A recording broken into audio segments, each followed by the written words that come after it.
Tasmai Shri Gurave Namaha. Shri Chaitanya Manovistam Stapitam Yena Bhutale Swayam Rupam Gadamayam Dadati Swapadantikam Vandeham Shri Guru Shri Yuta Padakamalam Shri Gurun Vaishnavamscha Shri Rupam Sagrajatam Sahagana Raghunatam Vitam Tam Sajivam Sadvaitam Savadutam Parijana Sahitam Krishna Chaitanya Devam Shri Radha Krishna Padan Sahagana Lalita Shri Vishakam Vitamscha He Krishna Karuna Sindhu Dinabandho Jagatpate Gopesha Gopika Kanta Radha Kanta Namostute Tapta Kanchana Gaurangi Radhe Vrindavaneshwari Prishabhanu Suti Devi Pranamami Haripe Vanchakalpatarubhescha Kripa Sindhu Ve'evacha Patitanam Pavanebhyo Vaishnavebhyo Namo Namaha Jai Shri Krishna Chaitanya Prabhu Nityananda Shri Advaita Gadadhara Shri Vasadi Gaur Bhaktivinoda Hare Krishna Krishna Krishna Hare Hare Hare Rama Rama Rama Hare Hare. So let me I'd say Om Namo Bhagavate Vasudevaya. Om Namo Bhagavate Vasudevaya. Om Namo Bhagavate Vasudevaya. Thank you everyone for joining this morning. Bhagavatam class. I'm grateful to be back after some time. I've been away. I've been in a chaplaincy training program. It was very intense. So specifically was in the hospital on, Fridays overnight, 7 to 7 every day. So it's been very kind of demanding, but it just ended last weekend. So I'm just regular 9 to 5. But I thank you for everyone there. It's good to be in Sangha, even virtual is the standard these days. It's become.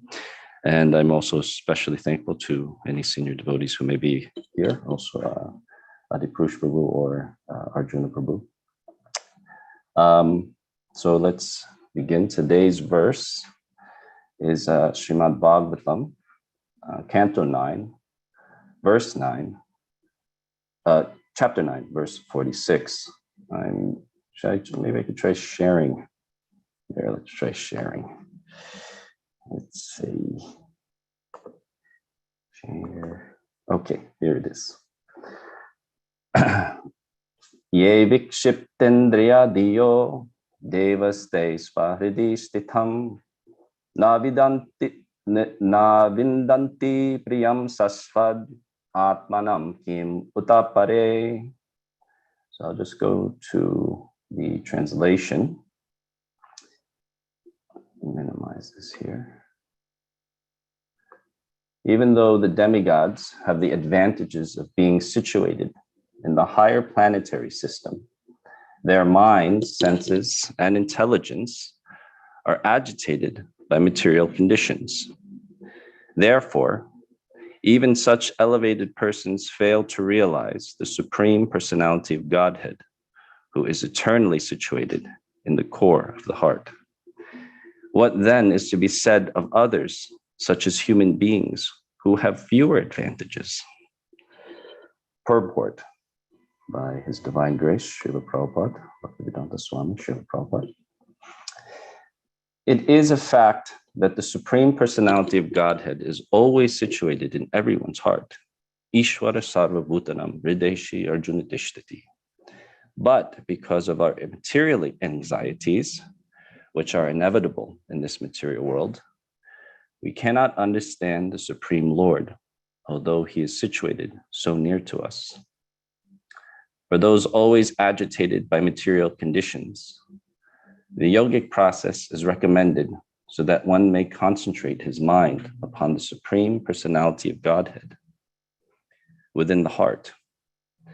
Dhyana Vaishishta Tad Gatina Manasa Pashyanti Yam Yogina. Because in material conditions, the mind and senses are always agitated.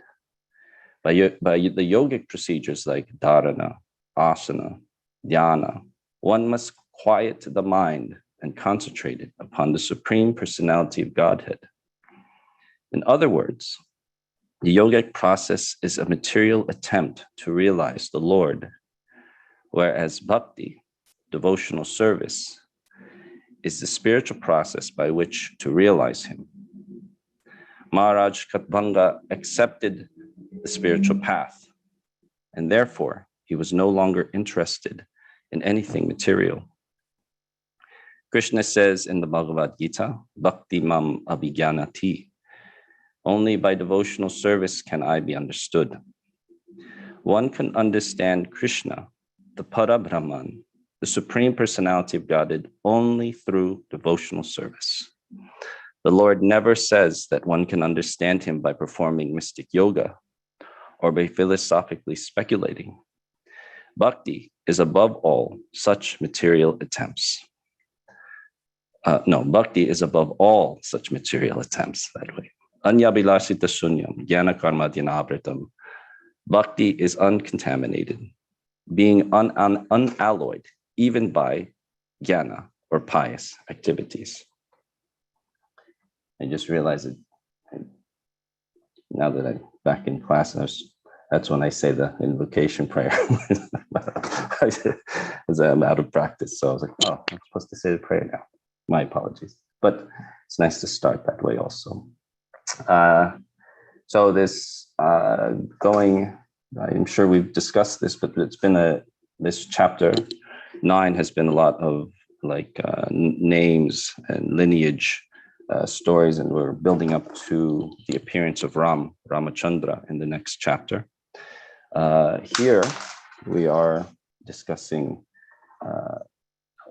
King Katvanga, who is in this line, and that Katvanga. I think I looked up an interesting Katvanga. If anybody knows, if I understand that correctly, Anga is a limb, and Katva is a bed. So I don't know if it means a bed of limbs, considering he was considered like a very fierce warrior, or I'm understanding that incorrectly, unless there's another meaning for Katva or Anga. But what had happened is he was a great king. He had been in a great war, and as a support to the Devatas, they wanted to give him a benediction. And that benediction, which they said he wanted to know how long he would live or when he would die. And they said that he had a muhurta left, a moment that is defined. They defined it as a moment in the translation, but a muhurta, which isn't much time. So he immediately went back to the palace and took that time to concentrate on Bhagavan, on Sri Krishna, Narayana. And he spent the rest of that time that he had left doing this. That is very similar to the Bhagavatam itself, with Maharaj Parikshit being kind of given this time. It's interesting, though, this comes clearly as a benediction.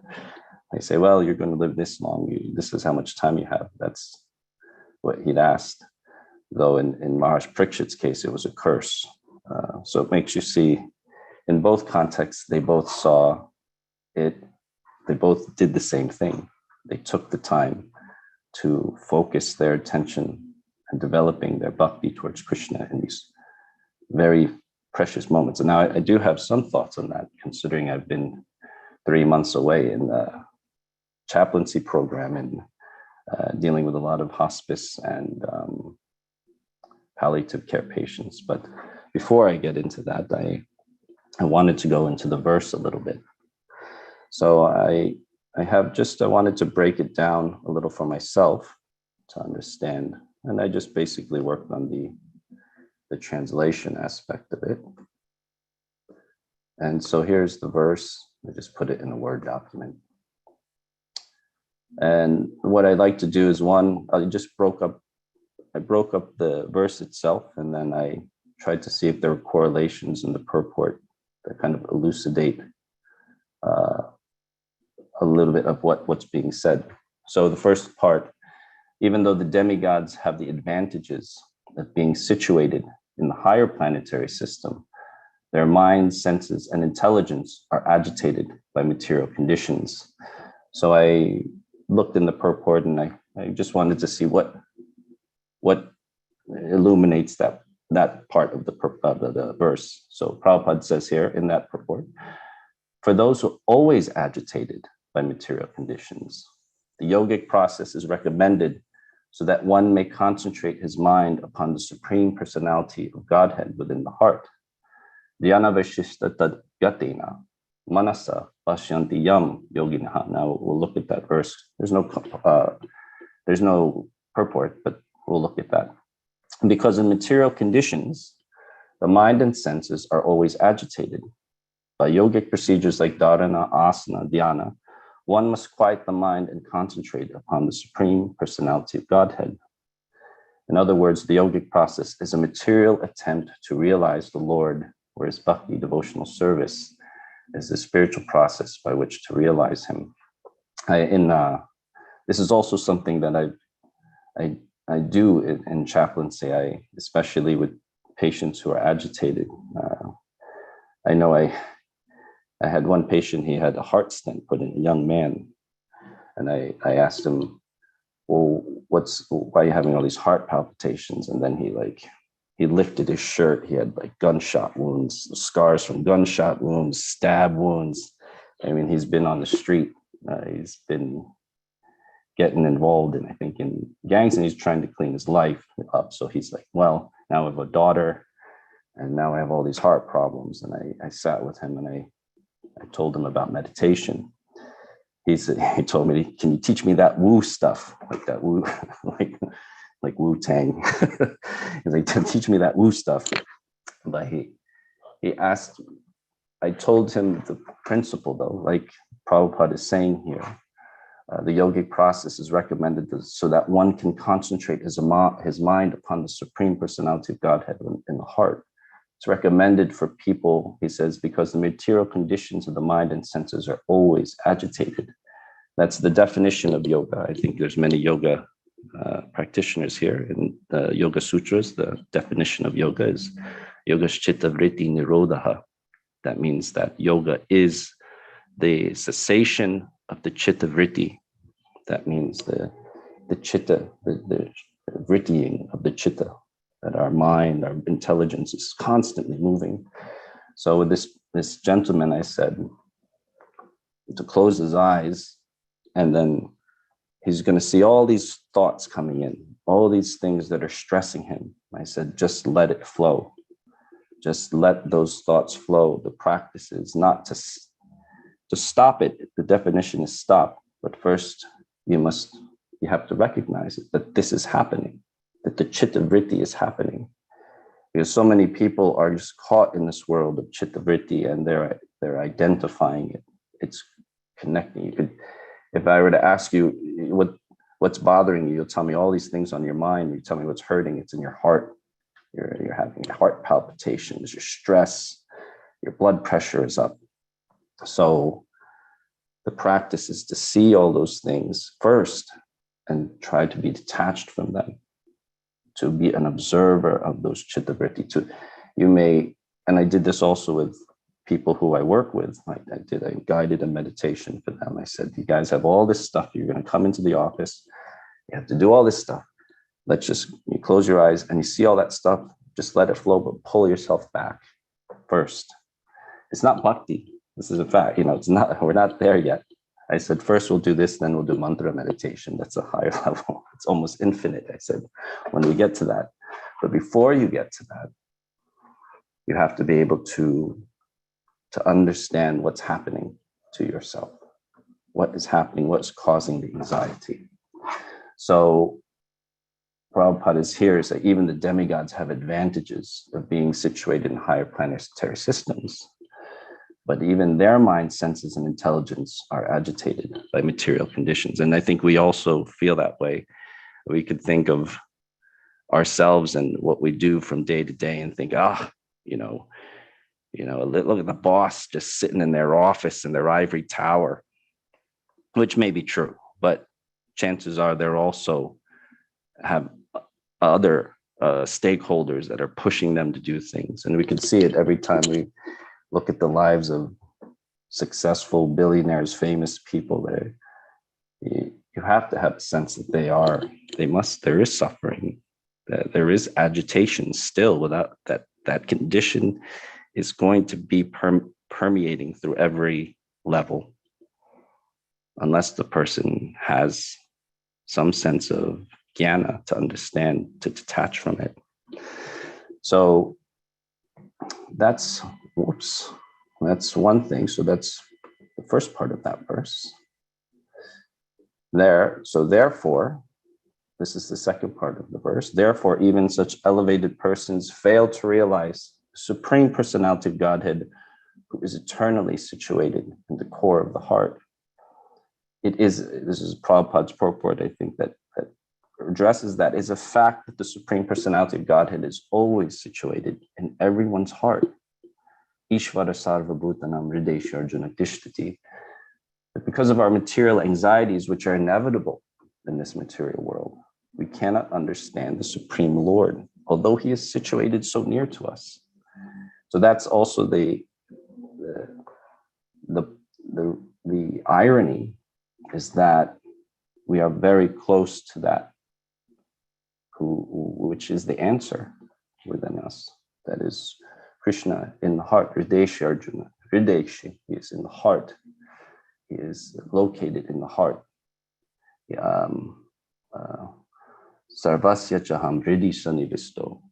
Mata smitya jnanam apohanam cha vidaishcha sarver aham veda vedyo vedanta krit veda eva chaham. Krishna is in the heart of everyone, but he's also the source of remembrance, forgetfulness. But he is also the source he is what the Vedas are about. He is the source of them. So that's the irony. All of this stress that causes us anxiety, the answer is here in our heart, or the answer is available through his name even more. So developing that idea more. So like I said, with some patients or staff at the hospital, we start with that meditation, but really we have to see that the solution is in our heart, in it's Krishna. And also ultimately our mantra, this is Krishna's name. It's not just the mantra, it is Krishna himself. So in the third section here of this verse, what is to be said of others, such as human beings who have fewer advantages? This is also an interesting point. One can understand Krishna, the Para Brahman, the Supreme Personality of Godhead, only through devotional service. The Lord never says that one can understand him by performing mystic yoga or by philosophically speculating. Bhakti is above all such material attempts. Anya bilashita shunyam jnana karma dinavritam. Bhakti is uncontaminated, being unalloyed even by jnana or pious activities. So that is, Prabhupada is quoting, this is in the CC, but it's also in the Bhakti Rasamrita Sindhu. It's the definition, as Rupa Goswami is the definition of Bhakti. Anya vilashita sunyam jnana karma dinavritam anukulyena krishnanu silanam bhaktir uttama. That is that Bhakti is there are no ulterior motives. It's devoid of them, and it's devoid of things like jnana or karma.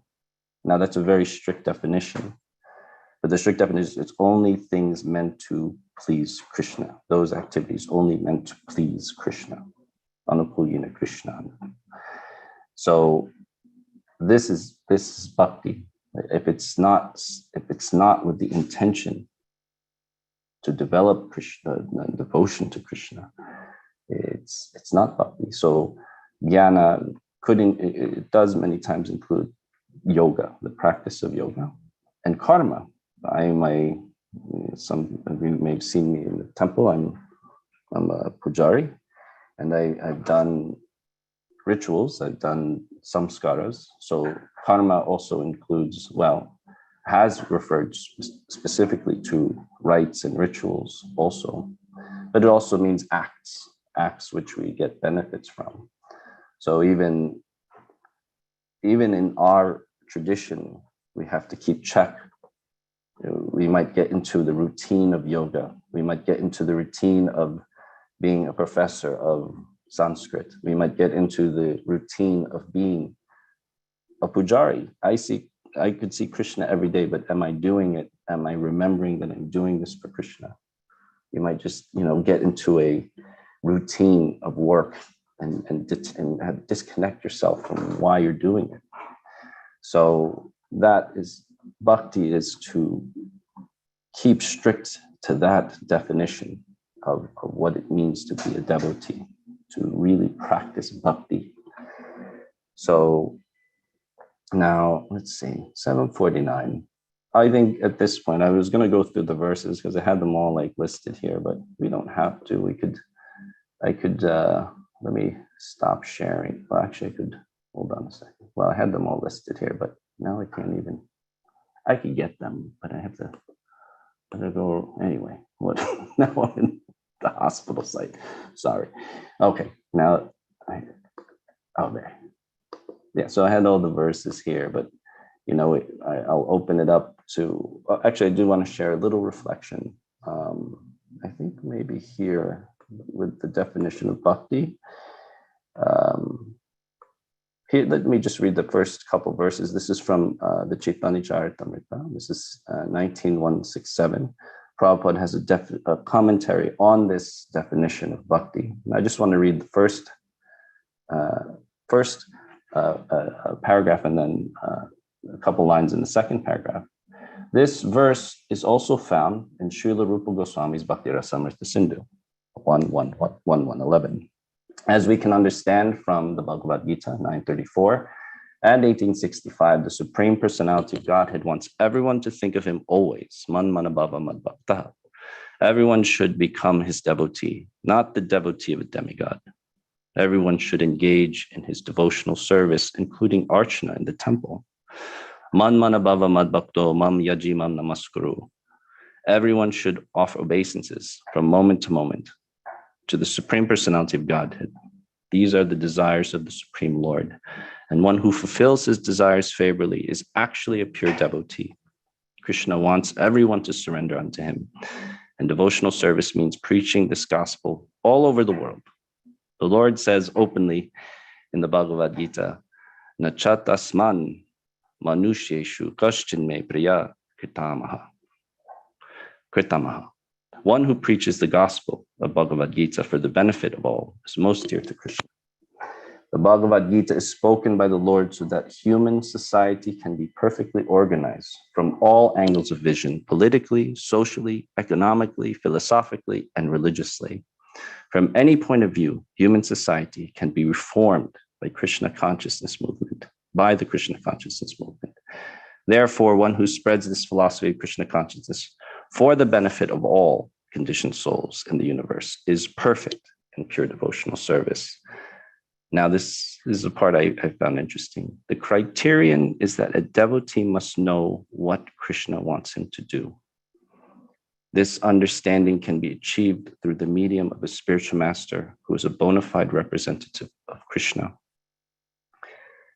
I just wanted to say something about that, as I have a friend. We were having a discussion about seva, and in her seva, it's very important. She receives criticism for it sometimes. And the reality is that whatever you will do, you'll get praised, especially if it's work that's going to be making a difference. Or not to say, you don't know, we don't always know, but sometimes when you're really putting up that effort, you may receive criticism. And she'd said in our conversation that you must be really clear about what Krishna wants you to do or what you are doing for Krishna. You have to be clear about that seva or what you're offering. Because then not only would you be able to respond, but you'll also be clear about that with yourself and Krishna as you're offering it. I'm trying to give this to you, Krishna. Whatever you have to put me through, I accept, but I'm just giving this as an offering to you.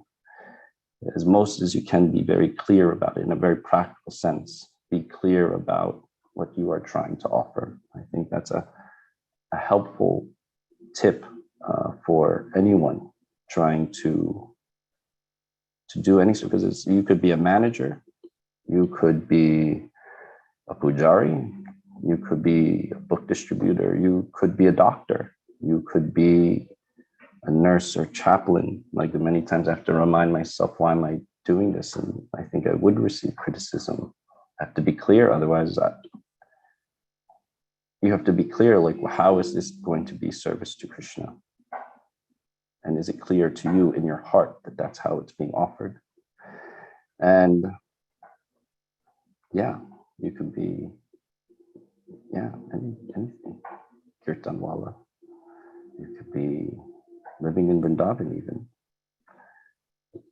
Making cow patties. Anyway, what?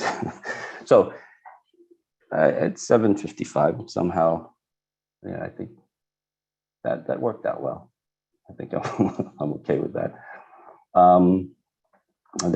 Anybody have any thoughts or discussions or anything they'd like to add or insights? Hare Krishna, Prabhu. To Gail? Yeah. There's a hand up by Andrew, but Gail, continue. Oh, would you like to take the hand? It's okay. No, Gail? Gail? Yeah, please. Yeah. Yes, I'm so happy to hear you. It's been a while. I saw you Rath Yatra. I'm really happy to hear you. Yeah, me too. I'd like to understand the distinction a bit about observing what's flowing through our mind and then letting that go, right? What's the difference between that and, because we said that we shouldn't try to stop what's flowing through the mind. We should just observe it, let it go. So what's the difference between just letting that go and stopping it, if there is a difference? Well, that's what I'm saying. That's why when I told the people that they'd never known anything about meditation, and when I say nirodha means to stop it, it might not be what you think. So because the Sankhya philosophy, because yoga and Sankhya are kind of sister philosophical schools,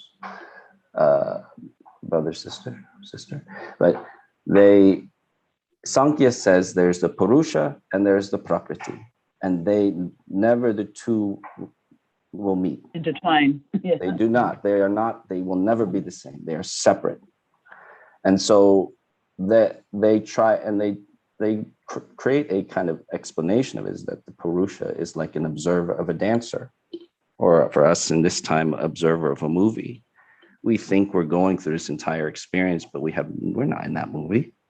We're just not part of it. Even the actors aren't part of their movie. They're actors.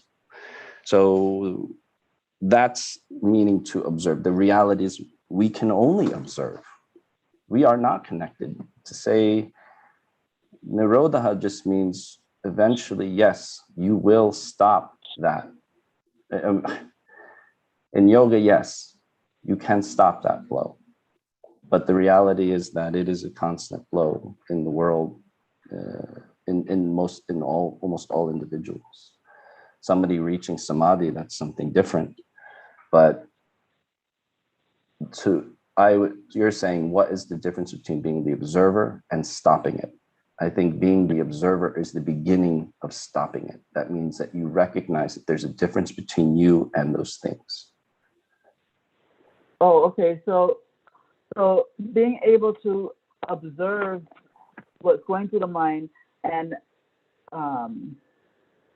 experiencing a kind of detachment that way puts you in a position to stop it. That's what you're saying. Yes, yes. Because I mean, like I said, with that individual who I met at the hospital, he wasn't, I don't think he was ready for Ashtanga yoga, I don't think he was ready, and we had to start somewhere. And that exercise was for him to observe that chitta vritti, to be aware of it. That's the beginning part. And then the process of yoga is to engage that principle. So you start saying, okay, this is the chitta vritti. How do I get to nirodha? And bhakti, of course, is beyond that. Bhakti, you have Ishwar Pranidhan, but bhakti is ultimately the way to stop that. This is our philosophy. This is our philosophy. This is it. Like, there is no other way. Krishna is the controller. He is Yogeshwara. He is the one that can really end it for us. And for us, I don't want to say us and them, but this is our tradition. Yoga, yoga schools will say something different, control the senses. But we are saying, yes, you could do that. But bhakti, and Prabhupada in this purport was very clear about how we can do that. Through bhakti is the way. This is the goal. But actually, I don't know if this is technical or not, but because, as you say, Krishna is the one who is in control.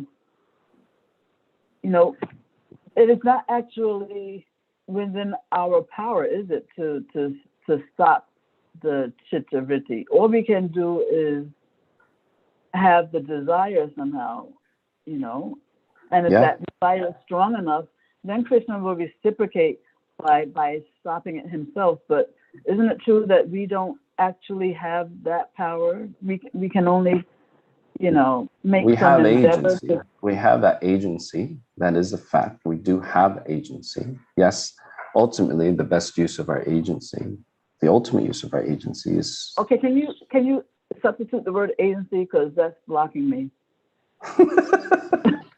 Like travel agency. No, agency means it's a will. It's your free will. It's inherent in the soul. It's a foundation for bhakti. We can't have love without that desire to love, the free will to choose to love. It's not love then, right? So agency just means that free will. That's a term that's been used by, like Professor, like Advaita, Professor Brian. Okay, but free will doesn't mean that we have control. Free will means that we have the desire for the chitta vritti to stop, but even though we have even maybe strong desire, it's only Krishna who can actually stop it, right? Because he's the one in control of, right? Is that a correct statement? I would agree with a statement like that. From the vantage point of the bhakti, our teachings of bhakti, yes, I'd say that we have the will to choose. Ultimately, though, as the definition of bhakti is also anyabhilasita sunyam jnana karmadhinavritam, it could only be bhakti. It can't be jnana, it can't be karma. You could choose karma, you could choose jnana, but you're choosing a road that's not going where you want to go. Where you want to go. We understand the highest destination, the destination, the ultimate destination is Krishna. Yeah, jnana and karma, the problem with those is that you're relying on your own strength, right, to stop the chitta vritti. Whereas with bhakti, you recognize that Krishna is in control and you're relying on him. Would you say? Yes, I would say that. But it's not tainted. Like if you did karma and you're doing this with the idea that this is anukulyana Krishna, that this is devotional service. If you were doing that action, or a professor who's teaching it, but is still doing it as a service, or you might not be the most pure, but it's still moving in the direction of bhakti. I'm sorry. I'm sorry, Andrea. I didn't mean to. If you had a question also, sorry. Yeah, like I just want to make sure I get everybody before it gets. No. Thank you so much. Thank you so much. You made it clear. Thank you. Thanks, Gail, for a thoughtful question. Andrea or Athena, I know you may have to go. Athena, if you have a question, you have your hand up. Athena can go. Oh, okay. Oh no, it's okay. Andrea, you were first. Please go. Thank you. Hare Krishna. My question actually isn't very philosophical. I'm just was very inspired hearing the story of you kind of ministering to that young man who had such a colorful life. And I was just curious as to how the rest of the conversation went and, just how that progressed, because I was just very inspired by the story. Well, he had a heart stent put in. That meant that he'd been having constant heart palpitations. His heart was out of control. So they put a stent in to help the flow of blood so that he wouldn't have these palpitations. But I asked him if it had to do with anxiety. He's like, yeah, it has to do with anxiety. He's like, sounds like he was involved in a lot of stuff. And, he ended up, now he's selling cars, sitting at a desk. He's a car dealership. And, he has problems with his family and he's trying to just fix it, trying to get the love of the daughter. From what I've heard from parents, sometimes like trying to get at that age when kids are older, that's probably one of the highest anxieties is to get love of your children, especially if you weren't there in some way, you feel that guilt. So he has this stress and I call him, I check on him, and we go through these exercises and I build it up. Then I taught him Kaya Stairam, which is something Yogi Charu had taught at the Bhakti Center. I took his class. It was stilling of the body. I went from the mind. I wanted him to practice like a actual like meditation, take the time, still the body, still mind, focus on the prana, focus on your breathing. And next would be mantra, but we're not there yet. I mean, I think it's helping him. I have to follow up with him still, actually. But from what I saw, it did help him. And I think in these cases, to be practical, you just have to give, the Kaya Stairam is good, but I wanted to give him a full practice. But at the first practice I gave him was 5 minutes, very quick, so he can get in that zone and all the stresses he has during the day, he could just find a quick way to control everything in his mind. So, yeah, that's how it is. It's a work in progress as chaplaincy in my type of chaplaincy, which is community healthcare chaplaincy. It's kind of long-term things that I have to follow up with him for a few months and just see how he's doing. Thank you so much. That's absolutely amazing. And I really appreciate you sharing that aspect of your life with us, because I feel like to me, a lot of times what's most inspiring is when bhakti is put into practical service and when we can see it actually, making headway in real people's lives, like not that we're not real. I don't mean it that way, but you know what I mean? Like in those who are just kind of going about life not aware of all of this, have not had any kind of knowledge of the Gita or Krishna or anybody, but they're having like that little seed or just something there, and it's just I don't know. It really opens up my heart. So thank you so much. No problem. The next step for him is the Gita. I'm going to select verses for him, because I kind of get a sense he's a warrior type. So it'd be a good book for him and meditation is involved in there. So that is the next step for him with us. Yeah. Athena, you have some question, yoga. If you have a question about the yoga process, I look to you for answers here. Oh my gosh, Hare Krishna, Dandavat Like, Pranams. And I actually have to disclaimer that I had trouble getting into the Zoom.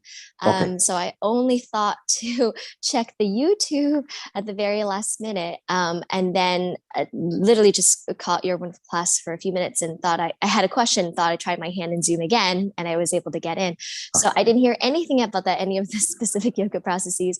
But I caught when you were reading a purport, and my question regards one of the statements saying that in Bhagavad Gita 1869, one who preaches the gospel of the Bhagavad Gita for the benefit of all is most dear to Krishna.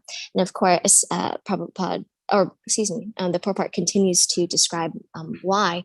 But I was curious, when Bhagavad Gita was put into context, and this actually came from Shamananda Prabhu, it was spoken in an emergency situation. Arjuna didn't want to fight. It's right before a war.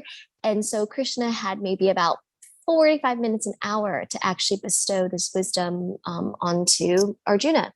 So it really couldn't, my sense in him saying that, and again, it's only 700 verses, is that it wasn't kind of like the crest jewel. It really wasn't the most important information. And even for us as Gaudiya Vaishnavas, kind of Bhagavad Gita is the first step, but then it's Srimad Bhagavatam and then CC. And we're encouraged to read Srimad Bhagavatam every day. Not that you can't read Bhagavad Gita, but again, it's stretched Srimad Bhagavatam. And Srimad Bhagavatam is Krishna in one sense. And yes, Bhagavad Gita was spoken by Krishna. And of course, all of this, one say, is Krishna Katha. But I just found it interesting in the context that if we think why Bhagavad Gita versus Srimad Bhagavatam or CC, and as I verbally say this, maybe it's that it's too high level, so it's just Bhagavad Gita. But if we take it in context, Bhagavad Gita was spoken, again, in an emergency situation. It's only 700 verses. Why spread that and not something higher? And I think as a devotee, when we speak about the glories of Krishna, I would think it's probably a little more Srimad Bhagavatam, and that still has its potency, versus maybe like the Jnana Yoga, Karma Yoga, and of course there's Bhakti within Bhagavad Gita. And my sense is that is what the purport is saying, the philosophy of Krishna consciousness, that is the importance. But I guess, sorry, I'm going too long, but no, I'm curious why Bhagavad Gita, again, when it's not the crest jewel, when we are supposed to spread the Krishna conscious movement and love of Krishna, which you would think it's a little more Srimad Bhagavatam, and it doesn't have to go so philosophical, but that is, even for us as Gaudiya Vaishnavas, almost the crest jewel. yes. Well, Thank you. I think I would say, okay, first I would say this. Let me just start with making a window here, a frame from my own personal experience, is that I have studied the Bhagavad Gita for, well, really, I'm not just saying that, like I come back to it. It's been 25 years now. When I first read it, I remember in my mother's house reading it and just making a point to read it. But over the years, when I went to study in college, that was what we studied. We studied the commentaries, the Bhashya, Shankara, Ramanuja, Madhva, and Prabhupada. And it is a rich tradition surrounding the Gita. It is the place where all schools can converge, especially with Vedanta. So for me, I come back to it time and time again, and I do find new meaning. It is refreshing. I also I understand what you're saying. I feel like I find myself more drawn to Bhagavat Purana, to the Srimad Bhagavatam, and the CC these days as I mature, but I still go back to the Gita, because to say that, yes, it was an emergency, but let's say as Shamananda Prabhu says, it's emergency, but it is, it's eternal literature. I mean, yeah, emergency. It's Bhagavad Gita. It's the words of God. It's the words of Krishna. I can't categorize. It has infinite value. Yes, I wouldn't say don't focus on Bhagavad Purana. You're drawn to Bhagavad Purana. You're drawn to Srimad Bhagavatam. Go to Srimad Bhagavatam, but don't overlook the Gita. And why did Prabhupada, the first thing he put Bhagavad Gita as it is, because he knew one, that this is the way he will start. He could put all of the teachings, create this foundation for this community by all of the teaching in the Bhagavad Gita. So this is the first book he produced. He put the purports, he put time into that. And also Prabhupada's purport in it is also the language, the voice of Prabhupada. And well, actually, let me take that back. It is the Bhagavad Purana. He came with the box. He came with the Bhagavad Purana. Take that back. He did. But Bhagavad Gita, I don't want, the way that you're framing it, for me, I can't, in my heart, it doesn't settle. Like, I don't see it as just a text that is in any way less. Yes, it speaks about everything else. And then Bhakti, Bhagavad Purana has more conversations about this is what we're practicing. But in that case, example, for that man I met at the hospital, like he could use the Bhagavad Gita. How can I convey this to him? I was like, the best way I can convey this to him is Bhagavad Gita. It is the language we speak. It's the way that we can interact. It's a philosophy that we can interact with others, with other people. It's full, the Gita. It's complete. It's a complete text. As Shyamananda Prabhu said, maybe spoken in emergency, but it is a complete, perfect text. So I can't, how can I take anything away from something that's complete and perfect? Om Purnamada Purnamida. You know, it's always complete. Even part of complete is complete. Sorry, Katina, continue. More. No, thank you so much. I appreciate it was not playing devil's advocate, but here I think your explanation is really beautiful. And absolutely, yes, in that frame of reference, you can go, oh wait, then it doesn't have the complete knowledge, but it's spoken by Krishna. It's eternal. It's complete, as you said, it is complete. And as you were saying that, and even in reference to, I missed the story, but I guess you were preaching to a boy in a hospital. But if you think about it, actually, we're all, though, when we're in condition, we're all in an emergency state situation. And if you take it from the viewpoint, again, when I had perhaps said it the first time, it seemed like it was less. Well, it's emergency, so you're not really saying the whole truth. But actually, when you think about it, when you're in an emergency, you have to get to the heart of it. There's no time for all these long stories and detail, which isn't bad, but Srimad Bhagavatam is so long and so many cantos and volumes. But when someone is suffering or dying and you have to wake them up, they're in illusion, take action, then you are going straight to the heart of it. And Bhagavad Gita has it, 1866, surrender unto me, become my devotee. And so it is complete. When it's an emergency, it's like, get to the very essence of it. And it was enough to wake up Arjuna out of his illusion. It was enough just hearing that to make him fight and illuminate him. And so then you can say Bhagavad Gita, and if you draw that analogy that Arjuna is just like acting like all of us who are conditioned and in illusion, the Bhagavad Gita is enough to wake us up. So thank you. That helped me in my just processing that and think of that in that vantage point. And I agree, and I appreciate your explanation that it is complete and it came from Krishna. It's eternal, and it doesn't make it any less, given that it was spoken in an emergency situation. And in fact, because it was spoken in an emergency situation, it's that much more potent that it was enough, or had the potency to wake up an illusioned soul. Thank you. Thank you. Thank you for sharing that, Athena. One question, Indira? Hare Krishna. Thank you so much for this class. Thank you. I just wanted to jump on to what Gail mentioned, and you can correct me if I'm wrong, but yes, Krishna is in control, but we have to endeavor. So if without our endeavor, I mean, he's not in control for control's sake, right? So nothing we do is going to matter. That's a good point. We definitely have to endeavor. Yes, we must. It's part of the deal. It's our nature. We have that will. We have to use it.